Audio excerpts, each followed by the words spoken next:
This is Miami in 1989.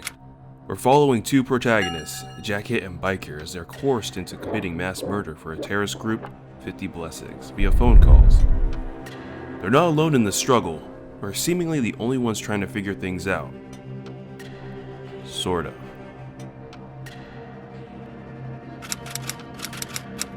On a fateful day, Biker is able to find the ones behind the phone calls. Biker reveals to the developer's self-inserts that he knows their operation. Having guessed the worst password ever, the janitors lose the grins and tell us everything, stating that in 5 years, we'd see what they're capable of. Again, this was in 1989. Towards the end of 1991, at the peak of anti-Russian sentiment, an attack on the American Russo Coalition Conference takes place. Led by a lieutenant general, armed assailants kill both the US and Russian presidents. A death sentence to the world as everyone knew it. As expected by spectators, this would be seen as an act of war by Russia. Several nuclear attacks throughout the United States would take place, targeting several states. It's assumed that the US retaliates with similar attacks,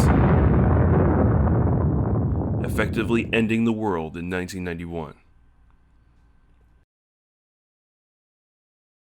So that's where the story ends, right? The world is destroyed, society has ended. It's over. Well, that's assuming that the story was told in its completion. Remember, the story is told in a non-linear fashion. Would it really be out of character for the game to show us the end of the world before telling us many other parts of the story? What's my point? My point is, the developer's self-inserts got something wrong. The developer said that we'd see what they're capable of in 5 years. As the creators of the game, it's not unsurprising that they'd have some foresight to the world's end in Hotline Miami, since they created it after all. But despite said foresight, they were off by 2 years. Hotline Miami's world ends around 3 years or so after the janitors had said that we'd see what they're capable of after 5. How could these guys get this wrong? Now, maybe this isn't the case. It's never explicitly said that they have this ability after all. It's only speculation. If they really did have this ability, should they really have been all that surprised that Biker found out their plans? Maybe not. For now, let's at least try to explain the 2-year discrepancy between the janitor's estimate and when the world actually ends. Why does this happen?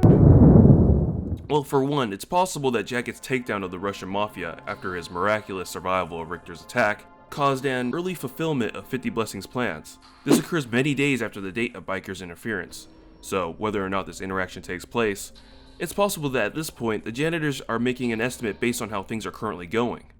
They had no clue at this point that Jacket was going to survive one of their hit jobs. They didn't plan to kill him at this point. Nor could they have predicted that he'd survive the attack, and after surviving said attack, he'd go on to aid their plans even further and go after the Russian mob on his own. Unaware of Jacket's resolve.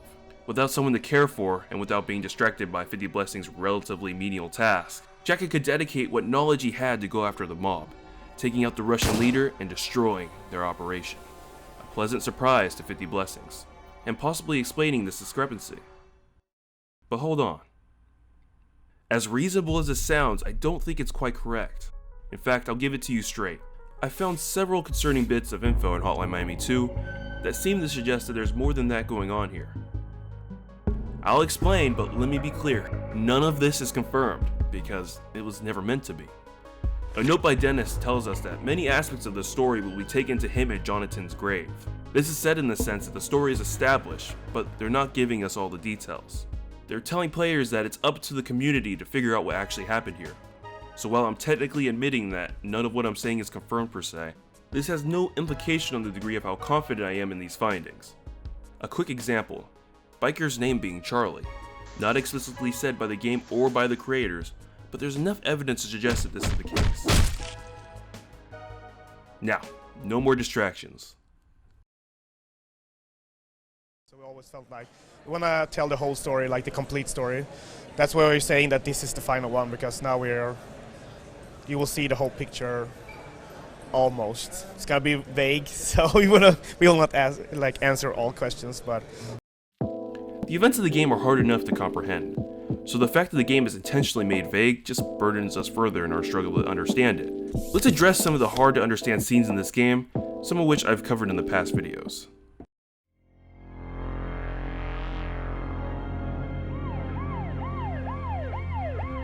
In Homicide, we play as Pardo as he ends the robbery of some store in Miami. This easy and forgettable level would actually end up being one of the most significant to the story. As explained in Pardo's plea, Pardo has an arrangement with Sun where he will arrange Miami mutilator killings for Pardo in exchange for help against the Colombians. Established in my previous video celebrating the game's anniversary, Sun uses black vans for their mob and affiliated missions. You might remember the van I mentioned in Homicide. A Pardo and Sun partnership has been established. Why is Pardo stopping what is definitely a Russian-affiliated operation? Maybe you didn't know, right? I'd probably agree if this conquest didn't share similar DNA to that of Dead Ahead. An eager Pardo getting to the scene well before any backup can get there to help him, or in Pardo's eyes, prevent him from killing, therefore significantly weakening his opposition. The police are a bunch of pansies. They only want these guys detained. That's not good enough for Pardo, and the person he's partnered with. He wants his opponents decapacitated. But if he's partnered with Sun, why would Sun want his own gangs who are in the middle of doing work for him decapacitated? Well, I don't think he did. I think the way that some of Sun's peers treat Pardo is evidence that this is something that the Russian mafia severely disapproves of. And can you blame them? This would get anyone to start questioning Pardo's allegiances, and it should make us question it as well. If Pardo is attacking what is essentially a Russian operation, in a similar manner, mind you, as a favor he did for Sun and Dead Ahead, I think it's fair to start asking ourselves if we have another double agent in our midst. Remember, Pardo is only doing these favors for Sun, so he has a reason to have a movie made about him. If this movie is so important to Pardo, the reason he's betraying Sun must take some priority over his partnership with him. So I guess all we're left here is with a question. Where do Pardo's allegiances lie?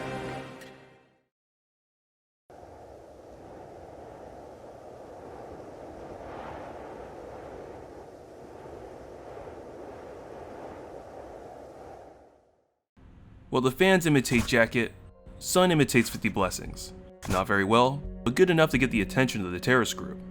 If you watch Pardo's plea, I cover how in 1989, the police were aligned with Russians, while the SWAT was aligned with 50 Blessings. This could have been made more apparent in Crackdown. But just look at some of these guys. They make it super apparent that they're not your average officer. It looks like they don't want to underestimate who they're dealing with here. These are people who know the capabilities of these veterans. That, or they're trying not to kill the guy and want to extract him without sustaining much losses. Maybe they think this is the original Tony, who had somehow survived his explosion, just like Jack had survived Richter's attack, and have every right to be afraid of him, thinking he's an OG operative. Maybe they want the original Tony to join them, but it looks like Pardo might have saved them that pleasure. Here we're left with another question. Why is SWAT interested in getting Tony?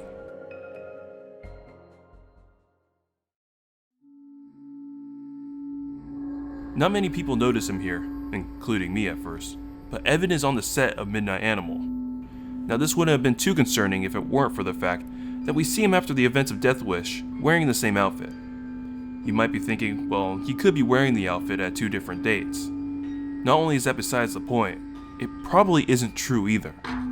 I've said this before, but Evan buys Richter a plane ticket after his wife leaves him due to financial issues.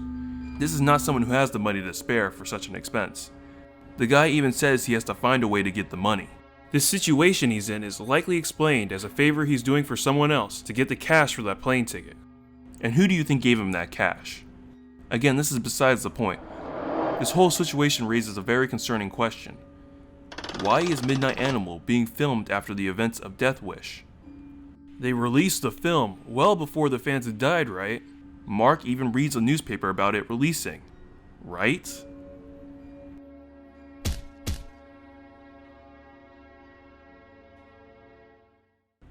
This is where we all fucked up. Let's read it. Galaxy Film once again received heavy critique over latest blockbuster. Sparked a controversy over the film adaptation of Miami Maniac Murders. Now after reading this, did you come to the conclusion that the first sentence is talking about Midnight Animal? If you did, you're not alone, and I can't say I blame you either. Throughout both games, Disjointed sentences in newspapers and reports generally were very straightforward in what they were trying to communicate. We really didn't have any reason to think otherwise here, but after taking a closer look at this newspaper, I think you'll agree that it communicates something else. Galaxy Film once again received heavy critique over latest blockbuster. We could stop here. This sentence alone tells us that Galaxy Film routinely releases controversial films. And you know what that means, right? It means that it's likely that the sentence is referring to a completely different movie, not Midnight Animal. More importantly, it means it's absolutely necessary to recontextualize Martin's sequences under the presumption that this film is still in the works even after the events of Death Wish, and searching for any implications that it may have. This time we answer one of the questions we generated. Midnight Animal is seen being filmed after a Death Wish because, contrary to previous belief, it wasn't released prior to Into the Pit.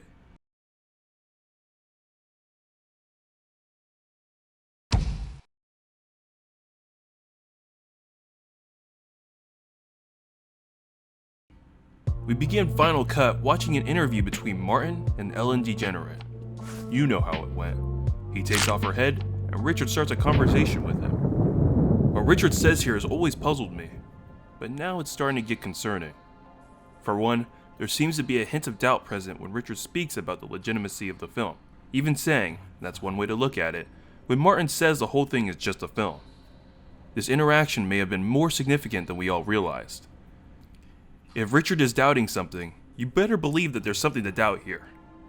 And then you play the level and realize.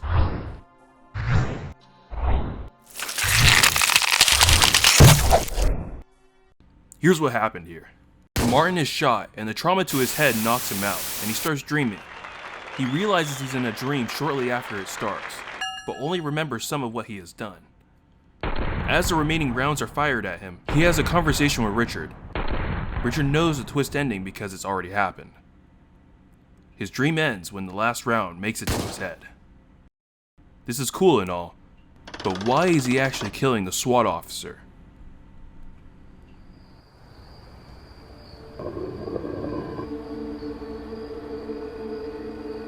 One of the more creepy parts of the game might actually have an explanation after all, but it's not good news. We all wondered what Into the Pit was all about, right? We previously believed that this incident occurred because of a prop mix-up. Are these prop mix-ups common? And where did they go? And who was behind it all?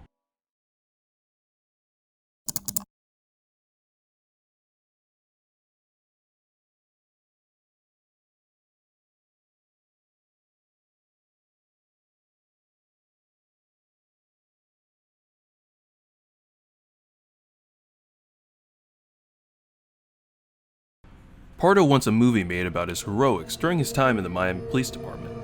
He goes to his friend Evan, who has connections to media companies, as he used to be a reporter himself. Pardo asked Evan if there is anyone he knew that can get him in front of the cameras. It would turn out that Evan has ambitions of his own, and he can use someone with the kind of access to police reports and evidence that Pardo does. What he does next would end up dooming the world to an early end. He gets in contact with a former assistant of his back when the Hawaiian conflict was taking place, a man who has come a long way from being a photographer. Evan would ask the now famous director Rowan Blankenfeld if he would help his buddy Pardo get his own movie. This very active 50 Blessings operative couldn't have hoped for a better opportunity. His contingencies involved Pardo doing a variety of favors for him as they worked on the new film that he planned on making. Evan asks Pardo if he agrees, and he says yes. Rowan, of course, recognizes the utility that Pardo can serve, just like Evan does, but for drastically different purposes. He would have Pardo target Russian-affiliated gangs, unknowingly hurting Pardo's connection to the Russians in the process. Pardo would continue to do work for both the Russians and Rowan at the same time, doing favors for Sun to earn back and maintain his trust. This answers our first question. Pardo's allegiances lie with both Russians and 50 Blessings, though unknowingly. Pardo's allegiance would end up being hugely beneficial to this terrorist group, but their relation would end up becoming shaky. When the fans attacked the pit, their dumping grounds, 50 Blessings believed they had a major problem. Their concern grows larger as they see mass murders on the news. It would appear that someone is copying their operation, and having been a target themselves, they begin to consider the possibility that they were found out. Lucky for them, this wasn't the case, but they weren't willing to take chances. When a call is made concerning an attack on the Russian headquarters, 50 Blessings made sure SWAT offered a helping hand. They would send some of their most elite operatives, knowing they shouldn't underestimate these guys. And with that, the answer to our second question is made clear. Their goal was to extract Tony to find out how much he knew about 50 Blessings and who was behind Tony's operation. But this is where Pardo hurts his relationship with 50 Blessings. Now you know why SWAT Chief was devastated here.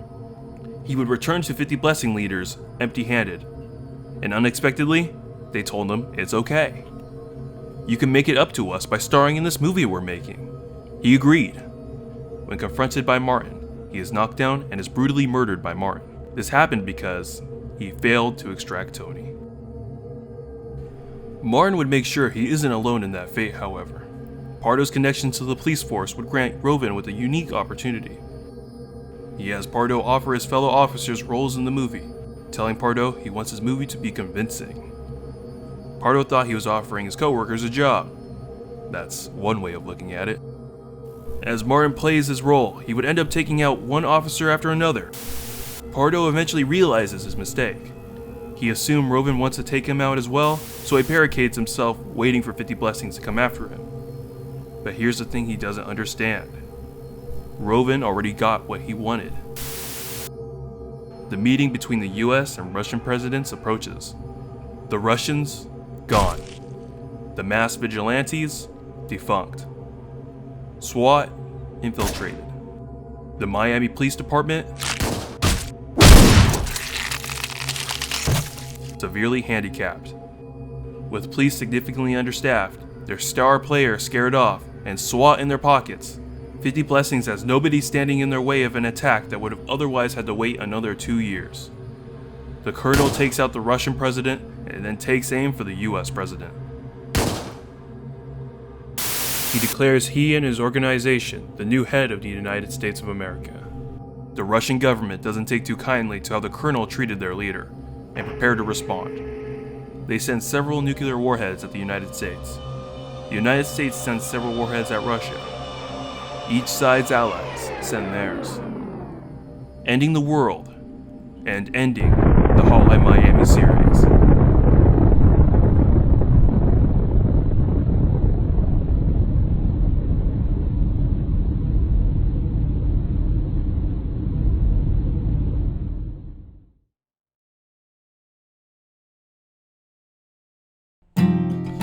I'm really hoping you enjoyed that video. That one was one of the harder videos to make, that's for sure. If you want to do me a favor and subscribe to this channel, you'll see a lot more Hotline Miami content coming out. You thought that was the end? No, there's so much more to uncover in this game, let me tell you. And if you want to follow me on Twitch, I'll be here live. I'm going to post a new schedule. It's going to change from month to month. So follow me on Twitter to see what that will be. And yeah, if you have any questions for me, leave them in the comments. I do respond to my comments pretty often, I think. If you're worried about me taking another 2 months to upload my next video, that's not going to happen. The only reason I didn't upload in between now and 2 months ago is I promised this next video would be the one coming out, and it just took me a long time to make. So, yeah, give me a follow. I appreciate it. Anyway, take care.